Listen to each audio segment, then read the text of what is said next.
सुगंधा और उसकी सास कांता के बीच एक अजीब सी जंग रहती थी। ये जंग थी किचन में कौन ज्यादा अच्छा काम करेगा और घर के सदस्यों के दिल जीतेगा। और उनकी इस जंग में हमेशा कुर्बान होते थे उनके दोनों पति। कैसे? आइए देखते हैं इस किचन पॉलिटिक्स की कहानी में। एक दिन किचन में, माँ जी, आज मैं बना रही हूँ मेथी की सब्जी। इस खाने से घर वालों के पेट की सारी समस्या खत्म हो जाएगी। और मैं बना रही हूँ तड़के वाली छाछ, जिसे पीते ही गैस की समस्या कभी नहीं होगी। दोनों अपने अपने खाने को लेकर टेबल पर पहुंच जाती हैं। तभी सुगंधा के ससुर उसकी बनाई सब्जी की तारीफ कर देते हैं। अरे वाह, मेथी की सब्जी भी बनी है, बड़ी ही स्वादिष्ट है। वाह बहू वाह। अरे बहू, लेकिन इसमें इतनी सारी मेथी बर्बाद करने की क्या जरूरत थी? देखिए माँ जी, ये तो वो मेथी है जो आप रात में भिगोकर सुबह उसका पानी पीती हैं, और जो मेथी फेंक देती हैं उसी से मैंने ये सब्जी बनाई है। अरे वाह बहू, तुमने तो बड़ा ही समझदारी का काम किया। बस अब क्या था, कांता जी का तो मानो ये सुनकर खून ही सूख गया। वो फैसला कर लेती है कि किसी भी तरह वो अपने खाने की तारीफ लेकर ही रहेगी और सुगंधा को किचन में उसकी कमियां गिनाएगी। कांता फ्रिज खोलकर देख रही होती है और फिर सुगंधा से कहती है, अरे बहू, ये क्या, पूरा फ्रिज गंदा पड़ा है। तभी वहां सुगंधा का पति आ जाता है।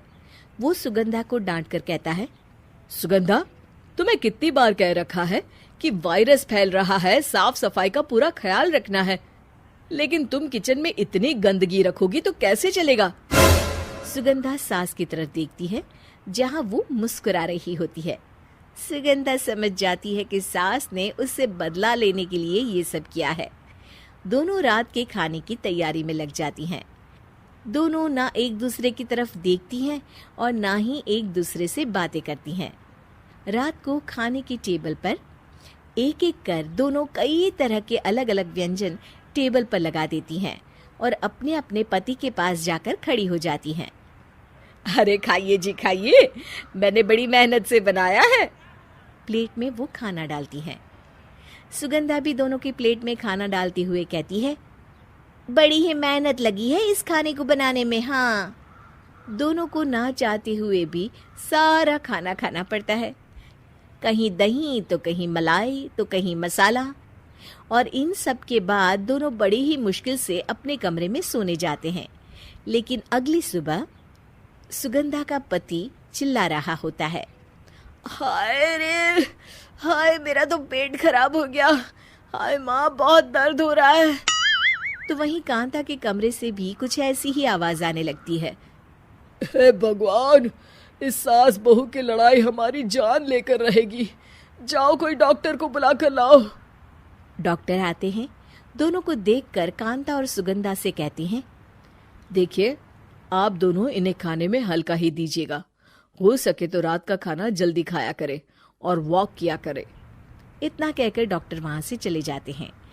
जिसके बाद एक बार फिर से दोनों बहुएं किचन में जाती हैं और खाना बनाने में लग जाती हैं।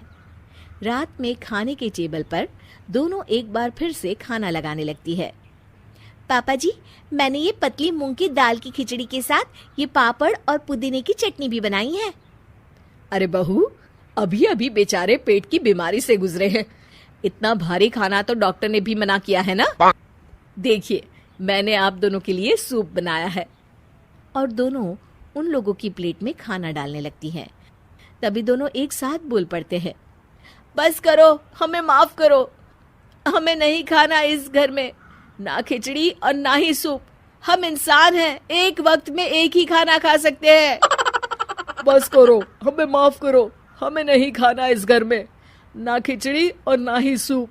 हम इंसान हैं, एक वक्त में एक ही खाना खा सकते हैं। इतना कहकर वो दोनों वहां से चले जाते हैं। कहानी का अंत। आप लोग उम्मीद कर रहे होंगे कि अंत में सब ठीक हो जाएगा। नहीं जनाब, अगर सास बहू के बीच सब ठीक हो जाए तो आप ये सीरीज देखे ही क्यों? तो मजा लीजिए इस चैनल में सास बहू से जुड़ी कहानियों का, क्योंकि ये ऐसा रिश्ता है जिसकी मिठास उसकी खटास में हमेशा ज्यादा ही रहती है।